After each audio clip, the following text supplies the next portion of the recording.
Well, it is a real honor and delight to see all of you. At least I did for a second before I became the spotlight.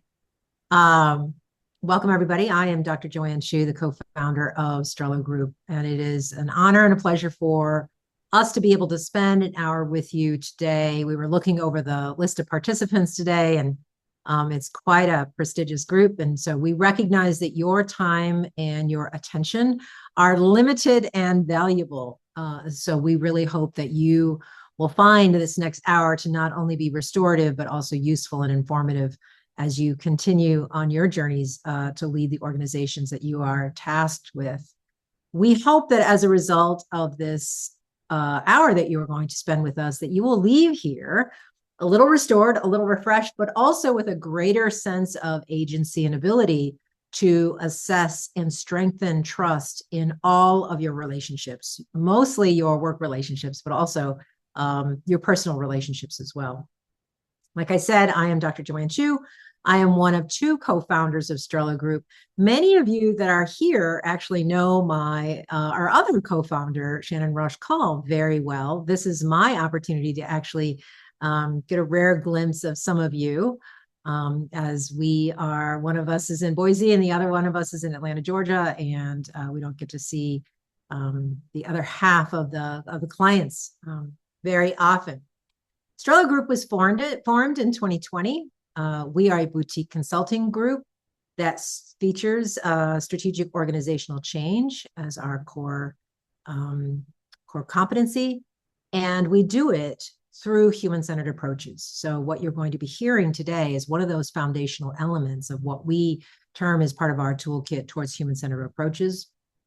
We serve our clients through three core services. The first one is strategic organizational change. The second one is team development. And the third is executive coaching.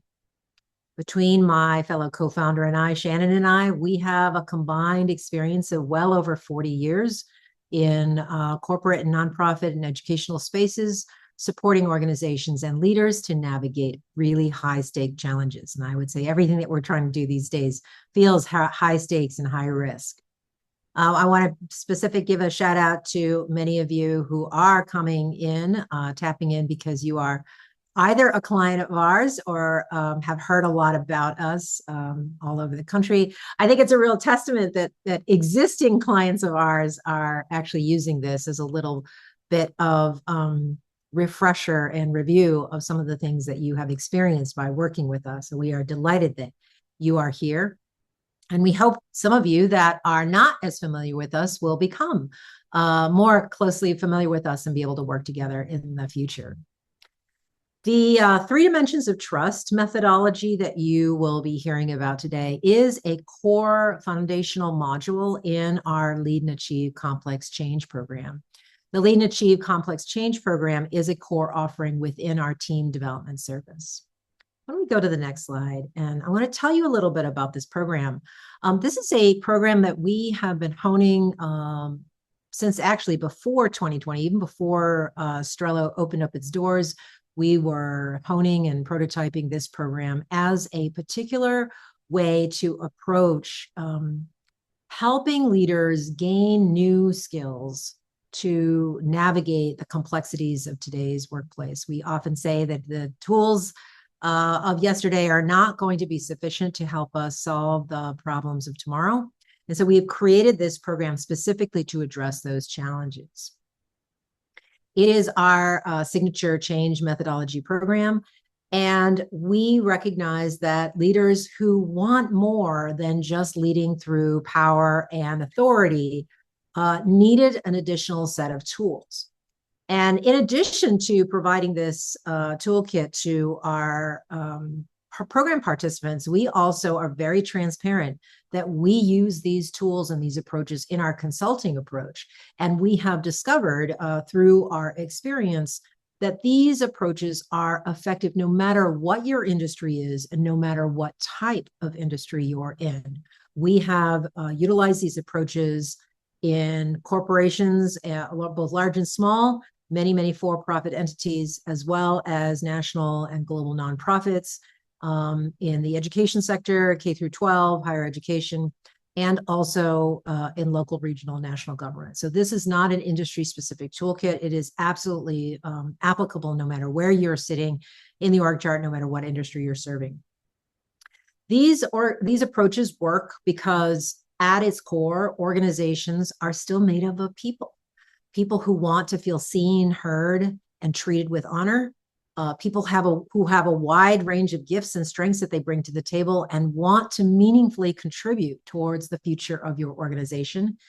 And people who want to have more trust in their workplaces with their colleagues, be able to lead and change the world using high trust relationships as a fuel for change.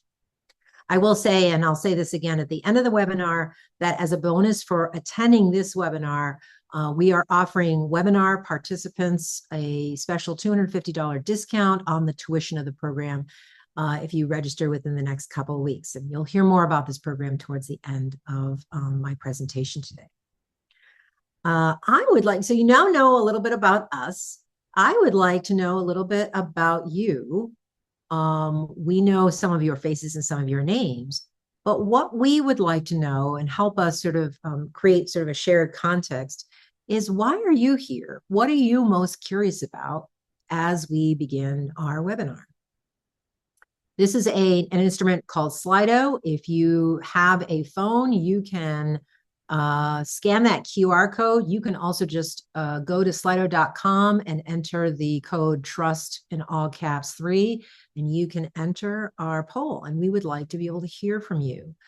Since there's a lot of you here, and unfortunately we have to keep you muted, we do want this session to be a two-way conversation to the greatest degree possible. So this is our first foray into seeing why you are all here. Your responses will pop up on the screen as an open-ended answer. And so we have a couple of our first responses coming in. So what are the frameworks we use, and what is the science saying? Whoever this person is, you are speaking my language. I could give you a very long lecture about the neuroscience of trust. Unfortunately, that is not this webinar, but I can give you some of the research in the business literature around where this all comes from. There's a lot to be said about the neuroscience of trust, which we talk about in our Lead and Achieve program. Compassionate management is one thing. How can I build and sustain trust with my team when we are constantly stretched so thin, balancing new initiatives with limited time and resources so people feel seen, valued, supported, and seen? I think this is a common concern and refrain among a lot of the leaders that we work with, and we will be addressing this specifically throughout the webinar. To understand how to build and apply this to building relationships, that is absolutely going to be one of our promises around this webinar. Learning more about the framework and how this can be used with an organization organically. We're going to talk a little bit about that as well. How do we build and sustain trust when higher leadership is causing rifts? This is also, unfortunately, a common refrain in that somehow there are things that are happening outside of your control which are jeopardizing your team's ability to trust. And so we're going to talk a little bit about how we can manage what is in our control to manage. And it turns out there's a lot more than you might give yourself and your teams credit for. So we will talk about that as part of the introduction of this framework. Building trust inside my values in any capacity. Fantastic. This is exactly where we are going to begin, with each and every one of you sitting exactly where you are today in the ecosystems of your teams and your organizations. We're going to talk about how, starting today, we can actually begin to assess, affirm, build, and repair trust from exactly where we're sitting, and not be waiting for some external factors to change.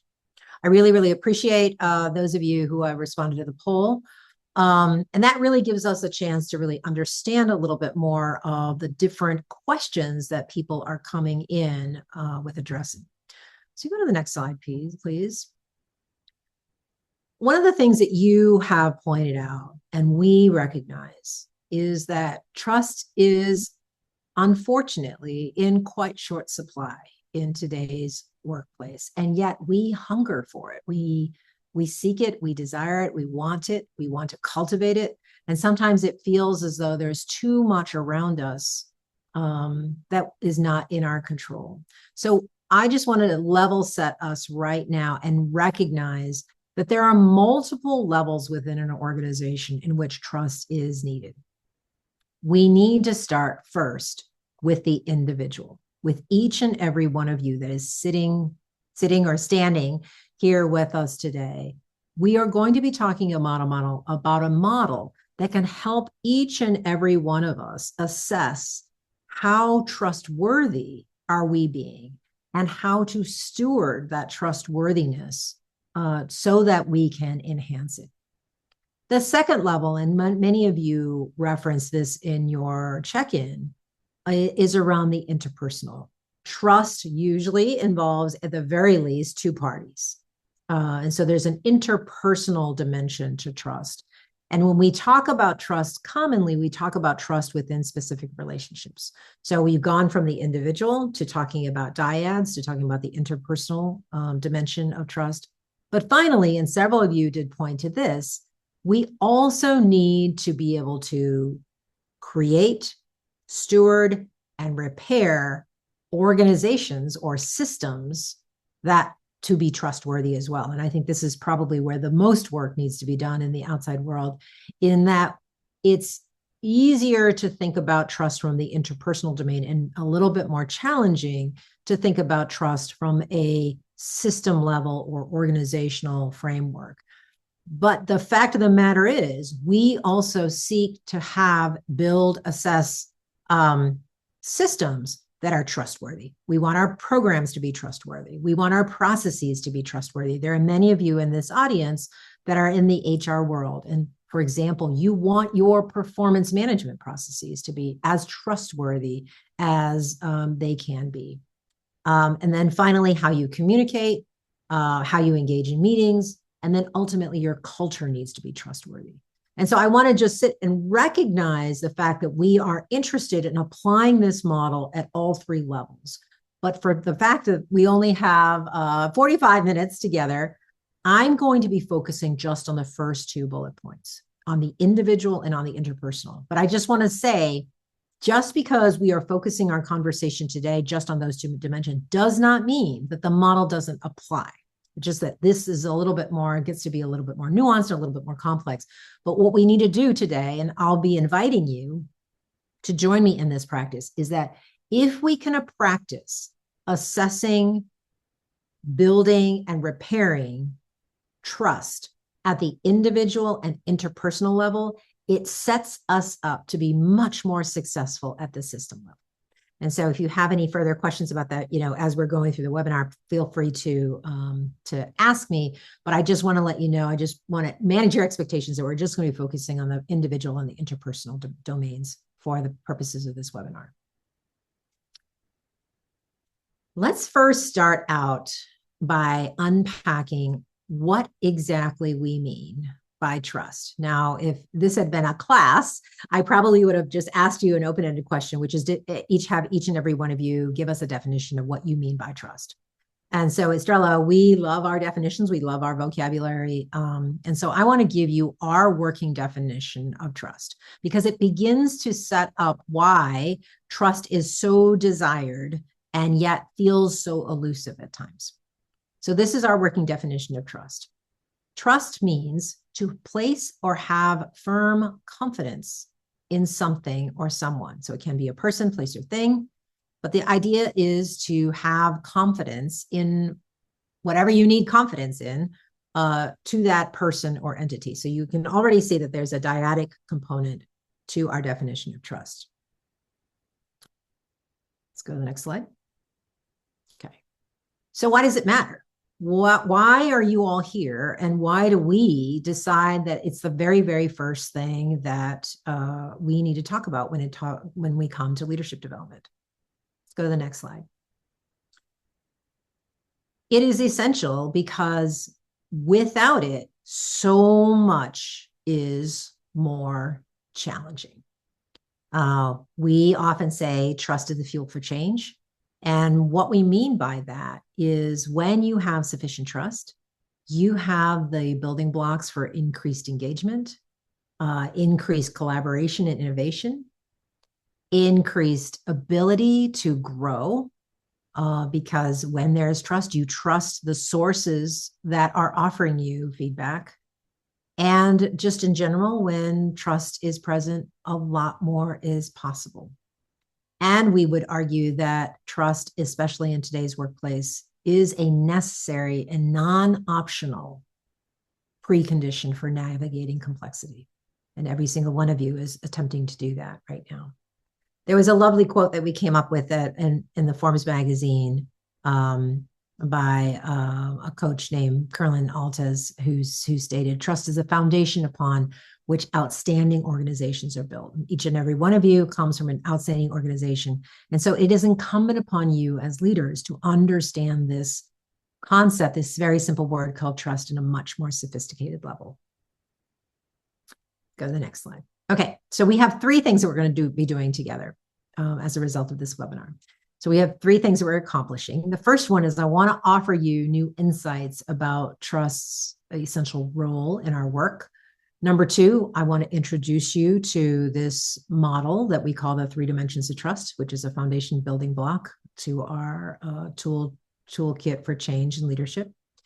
And finally, I want to offer you a few skills so that each and every one of you, when you walk out of here, can begin to intentionally assess, build, and begin to strengthen and perhaps repair high trust relationships. So those are the three things that we are here today. I want to just presence a couple of things about trust, and then I want to open up the mic to each of you, or at least the keyboard to you, to have you kind of chime in around this. I need to sort of do some table setting around trust. And these are the things, based upon the research around, whether it's the neuroscience of trust or the business research. Here's a couple things that we know to be true. The first thing is that trust is inherently about risk. You think about this statement for a second. The first time I heard it, it kind of blew my mind because I had never really put these two things together. I really thought of them as sort of two parallel universes. But why do we need to trust? We need to trust because there is something at stake that we have potential to risk, to lose: our reputation, our feelings, our confidence. There is something that we have to put forward in this relationship that is potentially at risk. And therefore, trust and risk become actually part of the same equation. I often hear people say that, well, we just need more transparency in order to trust. Well, that's one potential dimension, but there is no I heard the researcher Esther Perel say one time, if you have transparency and full transparency, there is no need for trust, because transparency means there's no risk. Everything is visible. But in our daily work and lives, that's not possible. There are a lot of things that you need to trust are happening because it's utterly impossible that you can actually see and attend to all the details. And so I want you to just sort of sit with this tension of trust being inherently about risk. And if we are thinking about risk and thinking about your own relationship to risk, each and every one of us, therefore, is wired potentially differently to relate to trust and risk differently to each other. Some of us are high-risk people. We are high-wire people. We enjoy the adrenaline rush of high risk, high reward. Some of us are a little bit more cautious. The same thing goes for trust. Some of us are easily trusting, especially in the beginning. We are willing to trust folks inherently until proven otherwise. Other of us are less willing to trust. We're a little bit skeptical, a little bit standoffish until trust is proven, at least sufficient proof that it is safe enough to trust, right? So even that word safety kind of begins to highlight this idea that trust and risk go hand in hand. And so each and every one of us is wired to approach trust differently. And therefore, because there is risk, because there is a leap of faith that you need to take, we get to acknowledge that trust is a manageable act of faith in people, relations, or organizations. So that is to say, yesterday, I could have decided that for whatever reason, I am not going to trust this person, place, or thing. But the matter of fact is, I could, if I was willing to manage that risk, manage that act of faith, that I could actually change my relationship to trust in any given situation. So trust is a manageable manageable act of faith in people, relationships, and organizations.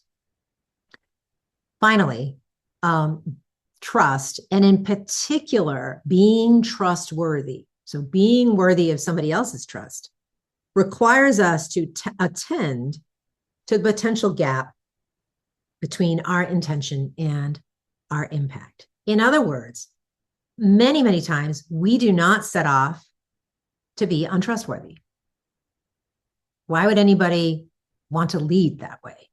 However, when trust is broken or degraded, there's often, not always, but there's often a gap between what we intended and how it actually landed with the recipient of that trust extension. And so as leaders, each and every one of us needs to are required to attend to the potential gap between our intention and how it actually landed. So there's a potential gap. So we're going to talk a little bit more about that when we get to the model. Next slide. Finally, trust can be more easily assessed and built and rebuilt when we make it concrete. So this model begins to take this amorphous thing that is often hard to pin down, except for we know what it feels like when it's there, and we know what it feels like when it's not there, and allow us to be a little bit more steely-eyed to be able to assess it, make it concrete, so that we can strengthen it and repair it with intentionality. All right. Before I introduce the model, I want to ask you a question, which is, and I invite you to pull out your phones again. What has happened in your experience when you have insufficient trust? Think about your work relationships, your organizations, when there is insufficient trust, or trust has been broken or degraded somehow. What happens? What happens to you? What happens to the team? What happens to your organizations? It doesn't really matter, but I'm curious, like your own personal experience around trust or insufficient trust.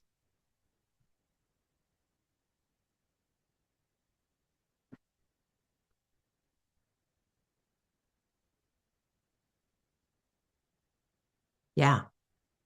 People leave. They vote with their feet.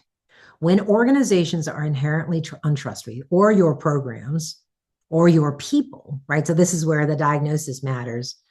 People will vote for their feet because they do not feel it is no longer a manageable act of faith, that the risk of showing up to work, it far exceeds the risk of just staying home. So people leave, skepticism sets in, right? People begin to doubt. People are no longer willing to extend risk or a manageable act of faith to continue advancing the relationship. Work production goes down because people are focused. Yeah, it's a distraction. It is sand in the gears. It is the thing that impedes work, right? It puts the brakes on things becoming more easeful and fluid. Progress stalls and we've lost momentum because people are often distracted and they feel as though, so think about this, right? So now that we've put risk and trust into the same frame, they feel as though that this is not a safe place for people to show up and work. And breakdowns happen all around. So you have these cascading factors. Yep. Lack of productivity and organizational impact because people feel like they need to do all the things instead of having faith in others to follow through, right? Because you can't trust, because everything has to be transparent and you have to do everything yourself, and there's a lack of collaboration. Fantastic. This is really, really great. Okay. And I would really welcome a couple more people than the 6 that are probably already pulling out your phones. I know there are more than 6 of you on this call. So what's possible when trust is strong? So on the flip side, what's the flip side of all those terrible things that we've all unfortunately experienced in our work environments? And sometimes I would imagine, at least for some of you, might be leaders and organizations that are feeling insufficiently trustworthy. And maybe you are wondering what to do about it. So let's talk about what happens when trust is strong, because that's really then puts the onus on each and every one of us to tend to this thing that we hold to be so dear and so important for us to be able to show up and be productive and have impact in our work and our lives.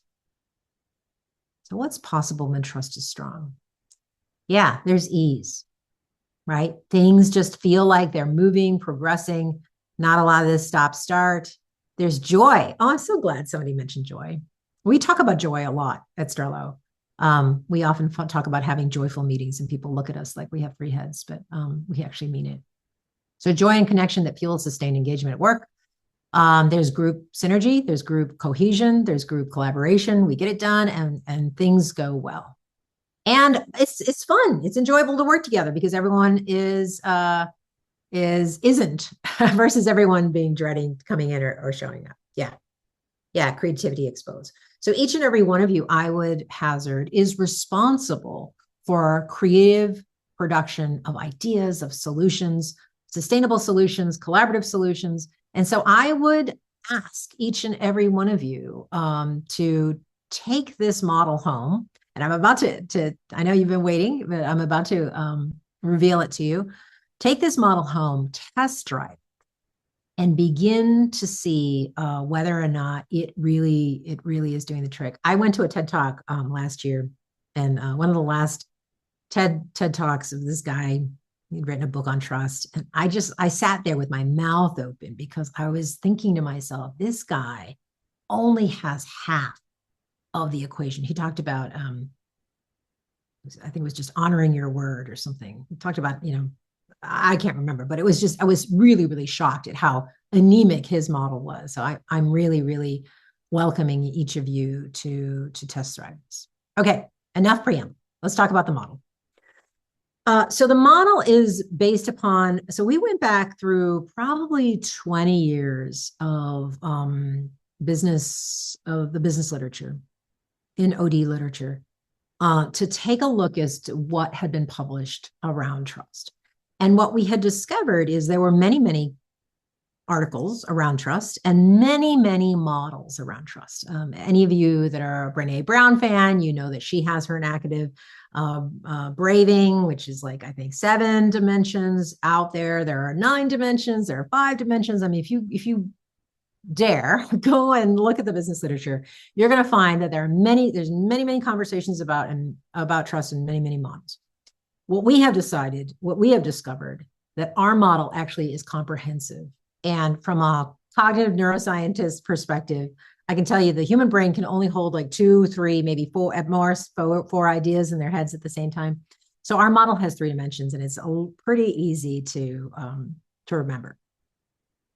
And the other thing about this model is that it takes 3 distinct yet interrelated concepts that we kind of walking around thinking and worrying about trust, we conflate these 3 elements under the same roof under trust. And so I want to speak to each one of these dimensions because they are distinct and yet they're interrelated. So if you look at this graphic here, you see that there are 3 interleaved circles, but you'll also see in the swirls that there's a dynamism, right? That they do tug, and there's some overlap across these 3 dimensions. But I think it's really useful for me to just kind of talk through each of the elements one by one, because the better we are at recognizing each of the dimensions, this is the first step at making trust concrete, as opposed to having this fuzzy thing in your head. Okay, so the first dimension is the dimension of competence. You think about competence and you think about what that means. It means that you're capable, you or somebody else is capable of doing the thing that they say they're going to do, whether it's a program, whether it's a person, whether it's you. Without sufficient competence, there is difficulty to trust that person, right? They have to be able to do the thing that they say they're going to do. So that's one dimension, but that's not the whole pie, right? But without it, and what I would say is that trust as a totality requires the tending to all three of these dimensions, but we have to know what the three dimensions are. So the first one is trust. So pretty easy peasy. Second dimension. And also, this is not rocket science, right? But I would say the simplicity of the model actually is really also nice because it's easy to remember, but it's also really powerful when you start putting these three things together. The first one is competence. The second one is reliability. So reliability is, are you going to follow through with what you said you're going to do, right? So now we can already start thinking about, okay, we have competent people, but if competent people cannot be trusted to actually follow through, can they be trusted? No, they cannot. Now you can have somebody who's reliable, who follows through, but they might not be very good at what they're doing, right? Also cannot be trusted. So reliability, competence become the two kind of foundational elements of our model. The third one, and I would argue I probably shouldn't say the most important, but the one that may feel like it contains the most risk at times. And this is also the dimension that people, especially in technical fields, forget about. And it's a dimension that we call benevolence. And this is the idea of having somebody else's best interests at heart. And that is, do you care about what I care about? Do you feel like, can I feel like you've got my back in this situation? And so this dimension of benevolence is often overlooked and yet essential to our ability to trust person, places, and things. So you require all three of these dimensions. So I'm not going to unpack these for you. I'm going to invite each of you actually to give us, let's do some collective wisdom here around these three dimensions. So please use the chat, I think. The chat. Please use the chat and offer up when you think of the dimension of competence. So evaluate all yourself, your relationships. How do you know? The other thing is around these things is these are behaviors, right? So these are observable behaviors associated with this particular dimension of trust. How do you know when somebody is competent? Go ahead and use the chat.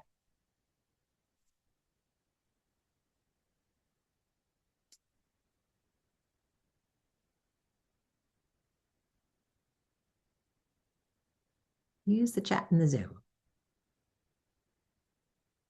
Yeah, so the work product actually matches what they say. So their rhetoric matches their delivery. Their walk matches their talk. They can clarify this is a great one. They can clarify their work. They can explain it, right? That they have an ability to translate their technical expertise so that they can be understood by a diverse set of audiences. I love that. Clear and concise communication that is informed by deep knowledge, right? So these two are related. I know a thing, I can communicate it, I can explain it to you in a way that you can understand. Great. Yeah, flexible thinking and growth mindset. Wow, that's actually, yeah. So that's an advanced skill, right? So it's like, you don't just say, I know what I know, but I know what I know, and I can sort of abstractly understand it in different ways. So there's a deep subject matter expertise, and I like this flexible thinking around what you know. Fantastic. Competence begins the moment of connection to a group, material, feedback, and output. Okay, so this is where you notice that the tendril of competence spills over to benevolence. There's a care element in Nidra's comment.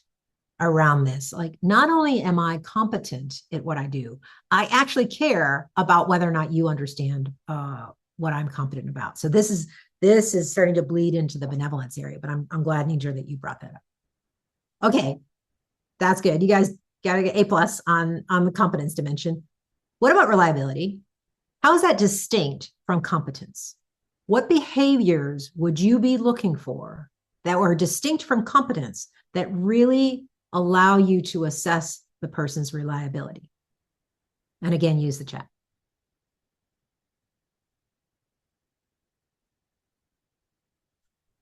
Yes, Leander, I provide a due date and you can expect that I'm going to honor my word.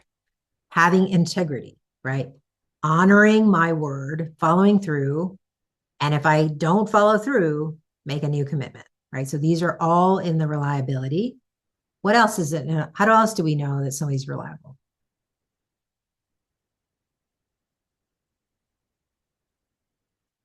Under promise and over deliver. We try not to but yeah, at the very least, meet the expectations, if not exceed them. That there's a level of competency in there. Error free. Okay, so Tiffany says error free, excuse free, timely completion of work, and clear and timely communication. Right. So that now you're starting to notice how reliability and competence kind of can play together. Right. You want somebody who is competent, who you can actually count on.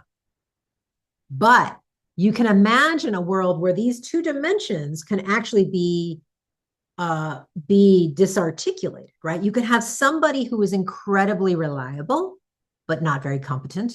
And you can have somebody who's competent and yet cannot be counted on to deliver when they said that they were going to deliver. Two distinct dimensions, but they kind of tug together, right? So, but it's helpful when we are especially making trust concrete or making especially rather when you're evaluating whether there's sufficient trust. When we do this instinctively, we don't do this, we don't usually kind of go through an algorithm in our heads, but I would welcome you to begin to try this on. Because what this does is it begins to help make trust concrete. Where is it strong? Where is it insufficient? When people just throw their hands up and just say, I cannot trust you, it's kind of a non-starter. Where do you go from there? How do you actually make things better? Using these two elements, the three elements, and we're going to get to benevolence in a second, allows you to begin to assess, is it competence that I need more of? Is it more reliability? Heather says, seeks feedback after delivery. That's a really great one. That's, again, a little bit nuanced, but it's like, I want to be reliable and I want to get better. So there's a little bit of growth mindset in there.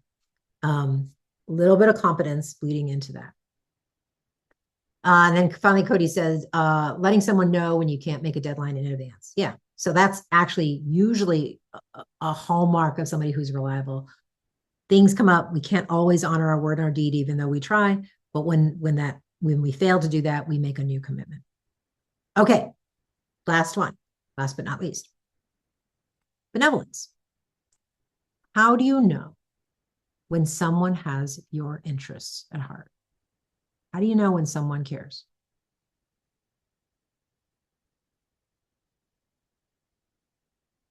Use the chat.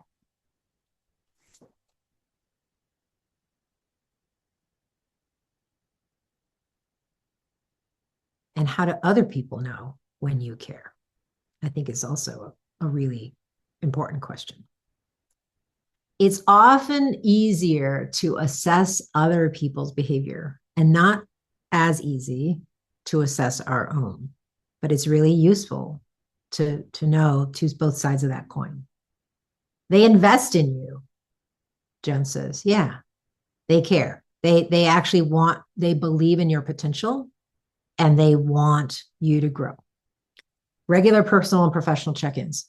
Yeah, so Jess says, it's not just professionally, it's not a transactional check-in, but how are you doing as a person? How are you doing really? This is a level of care and seeing someone that goes beyond the transactional relationship of did you deliver on the report that I asked you for last week? That's right. They check in with you and ask what your needs, wants, desires are. Right. They actually inquire about your interests. Maybe they don't know what your interests are. So this idea of actually asking to get clarity and expressing curiosity. You just know. That's the thing. We want to go beyond you just know. And so in order to make it concrete, we have to get better at assessing what's the data, because there's always data, no matter what. The people are always giving you data, but the question is, how do you know? And what's interesting about benevolence is a little bit more, and I think Leander actually points to this. Benevolence is the dimension that we often resort to feeling, like a sense, an internal sense, as opposed to the behavior. However, I would argue that you actually do need the behavior to inform the feeling. It's just that we're not often as conversant in looking for those outward expressions of behavior. So we'll talk about that in the next slide. Okay, thank you very much. So I hope now you begin to understand that by taking this amorphous thing we call trust and making it concrete and looking at specific behaviors through these different lenses, it allows you a much more comprehensive and sophisticated understanding of what you are looking for or what you are observing in terms of whether or not something is trustworthy or not. Okay, I'm going to go to the next slide.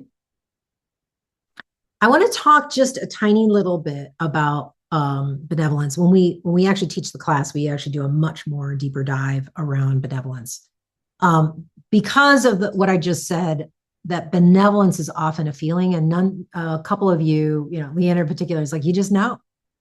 I think it's really helpful, especially for leaders, to be able to understand that there are skills associated with demonstrating benevolence. Remember that first slide I said that trust is often requires us to attend to the gap between our intention and our impact, right? We might feel as though we're very benevolent, but unless we actually, and I'm speaking specifically to leaders who are leading other people, right? You're interacting with people and you want to be perceived as a trustworthy leader. Just tending to the dimensions of competence and reliability are going to be insufficient unless people actually feel as though you care. And so the three things that we emphasize as this is not comprehensive, right? This is just the tip of the iceberg of skills that are required to be able to demonstrate the dimension of benevolence. And these three skills are the skill of connecting with people, the skill of expressing empathy, actually being empathetic, and the third one is curiosity. I wish I had more time to kind of do a lot more deeper exploration. But each of you has sort of touched upon this, but I wanted to sort of call it out. Anytime you ask a question out of genuine curiosity, to Nidra was saying, ask for what your needs, wants, and desires are. That's curiosity. Connection is, like Jess said, regular personal and professional check-ins. How you doing? Not just your job, but how are you as a human being doing? And then finally, curiosity is to seek to actually learn more and not make assumptions about what that person is, how it is for that person. So all three of these things. Okay, so what are we doing around the skill building? I know a lot of you are concerned, perhaps, about insufficient trust in your organizations, your systems, your cultures. At Strello, we talk a lot about how with any given change that you are seeking to make in an organization, the first thing you need to do is take a look at yourself. It is not leadership to simply point the fingers and say the problem is out there without doing some humility and some assessment around your own behavior.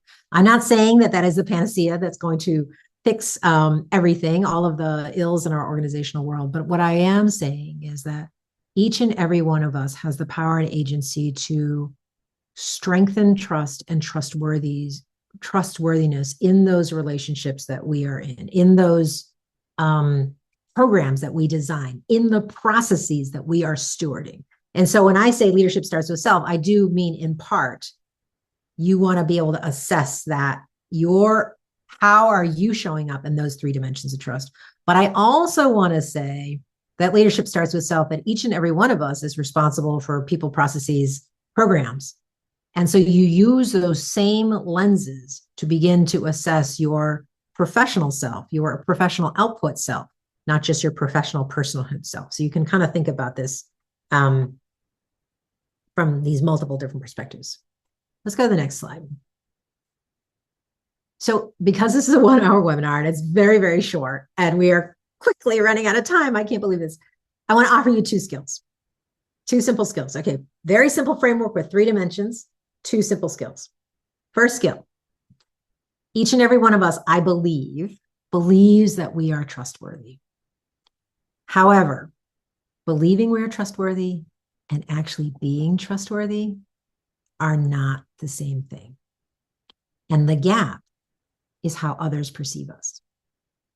Skill number 1 is each and every one of us has the opportunity to begin to assess our own behaviors, to begin to mind the gap between how we think we're showing up and how we're being perceived as showing up.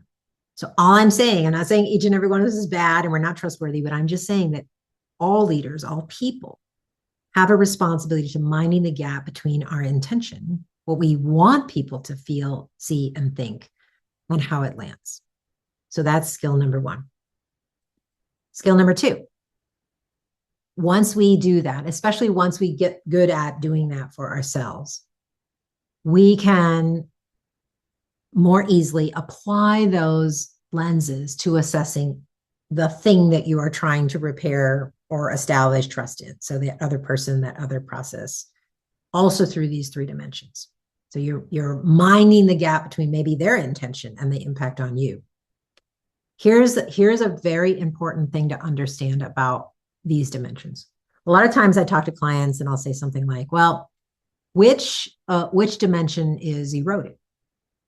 And a lot of times just by applying the model, they can go, oh yeah, it's really, I don't doubt my direct reports' benevolence. I don't doubt their reliability. It's really, I don't think they're very good at their job. I think there's a competence lack that's happening. Great.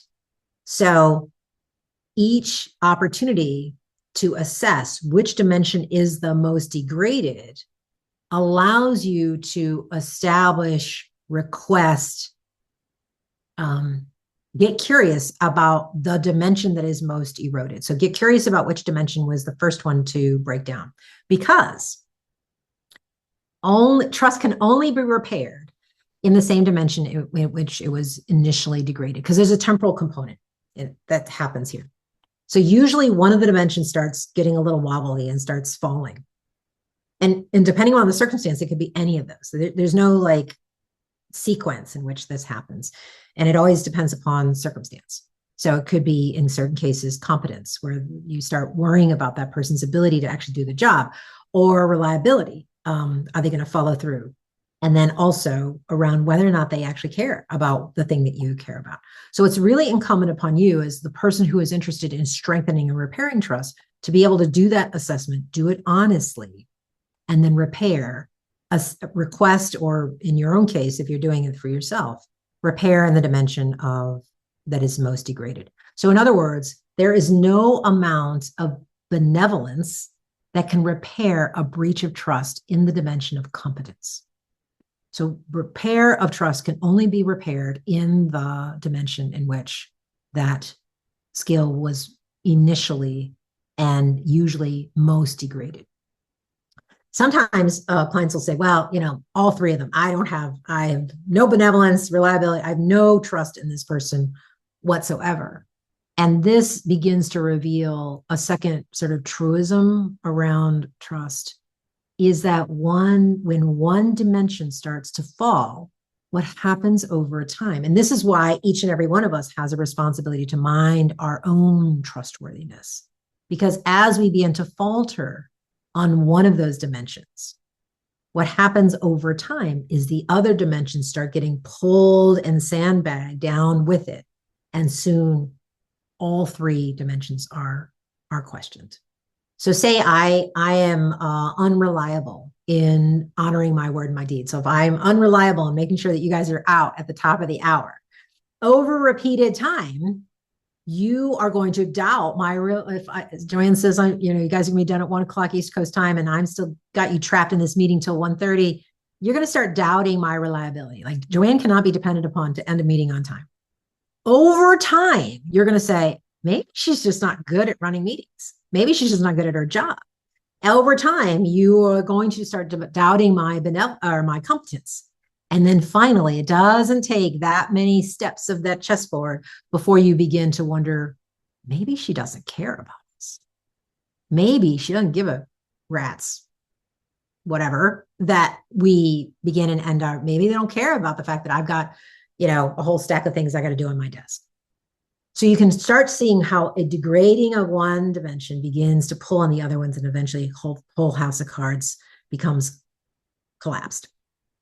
And so when you are establishing repair, you have to identify the dimension that began to falter first and address that particular, because then the reverse can happen. All the other dimensions can be pulled up as a result. So these are the two skills. So finally, and around that, you have to be able to do some self-reflection around these two, and particularly around how trustworthy are you being? Do I have people's best interests at heart? Am I capable of saying what I can do? Can I follow through on what I promise? It's not a difficult model, but I can guarantee you when you start applying this model to your work relationships and your work products, you will be able to see things and understand things in a much more comprehensive way. And it begins with this ability to assess yourself. Next slide. Okay. And then the next really ability is you have to assess yourself, and then you have to be able to assess your impact. So that gap between your intention and your impact is the other recipient of your trust, of your trustworthiness, actually perceiving you as being competent, benevolent, and reliable. All right, I know we're running out of time, so let's go to the next slide. I would just say, in conclusion, I want to go back to that one of those first bullet points around trust. Trust is a manageable act of faith. It requires faith, right? Because we often have to risk something when we are trusted. So trust, risk, manageable act of faith. Using these three dimensions, we can use it to make trust concrete, to ground our own assessment or our own behaviors, or our ability to assess other people, situations, behaviors, by applying these three filters of these three concepts that are connected and yet distinct from each other. And by using these three dimensions in concert, go back for a second, we can begin to intentionally build trust. And then we would argue that when trust is eroded, you can consciously then build and repair it using this model. Next dimension. I'm curious, we're all friends here. We're going to play by Vegas rules. If you were to identify a single dimension where you believe you have the greatest opportunity to strengthen your ability to be perceived as a trustworthy leader, we welcome you to type that into the chat. We'll erase the chat after you're done. But in particular, so there's two parts of it. One, which dimension do you feel like you need to probably pay a little bit more attention to? And what is what is one behavior? What is one thing that you want to commit to all of us here who are invested in your ability to show up as a trustworthy leader? What's one behavior you want to commit to of all the things that you heard about that would help you strengthen that muscle in that dimension? So I invite you to use the chat. And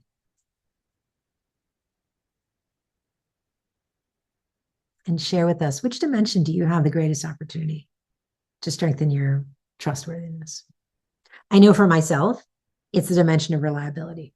I am pretty competent at my job, and at least my team tells me that they perceive me as benevolent. But oftentimes, my exuberance of my benevolence and my competence often causes me to promise a little bit more than I can deliver. And so I often have to be very careful about overpromising and underdelivering, the opposite of what Cody Romero said earlier, which is to underpromise and overdeliver. I sometimes am guilty of the opposite. So the behavior I would commit to would be to take a pause before I overpromise things and say yes to everything. So someone with this Trello, currently reliability, this is a person who's not willing to identify themselves, but it has been weaker as I've become busier. Benevolence, people can get lost in the work and not prioritizing and expressing the care. Yeah, I mean, I think this is where leaders really, universally, we all care about the people we lead with, but do we take the time to actually express it and so that people know that we care? I think this is a great one to work on, right? And it's not hard. It just means about prioritizing the expression of benevolence. One of the things I didn't get a chance to say is that we each have a strong tendency of these three dimensions. And so therefore, we often will over-index one dimension and under-index one of the dimensions. And so it's incumbent upon each of us to figure out which one that is. Pay more at my competence, beginning with my confidence, and check in more. Great. So we got lots of people having different musings, and I really welcome you to try this model on and continue. Okay. I wish we could keep this conversation going, but unfortunately we cannot. I wanted to talk to you very briefly about this complex change program. So as you heard, so the three dimensions of trust is a fundamental unit of our leadership toolkit. It is the juiciest and sort of the most universally applicable of the leadership foundations. So we begin with trust, and we talk a little bit about other sort of human-centered leadership foundations in this first program. And then we actually move into the organizational workhorse of our lives, which are meetings, which Strello loves and adores, but everybody hates. And so we want to teach you ways so that you can also fall back in love with meetings and actually have greater impact. We then move to root cause problem solving. And all along, we're infusing all of these elements into the training and curriculum. And then finally, the last two are really around stakeholder engagement. Each and every one of us has very complex stakeholders that we all want to be able to know how to engage with trustworthiness, with competence, benevolence, reliability. And so we talk through all that. We are offering this program as really small cohorts. They are, and this year we are offering a particular special offer of $26.50 for this 6-week experience. And so we want to share with you, if you have more info, you're going to get a follow-up email about the program, but it's also on our website. We will share you more information with you. If you register for this course within the next couple of weeks, we'll offer this special pricing for that. And Cody has also, as you are beginning to depart, do one more Slido poll and tell us in one word, what are you taking away from today's training? Cody has also posted in the chat a copy of our Three Dimensions of Trust overview one sheet, which is a really great reminder of all the things that we talked about. What are you taking away from today?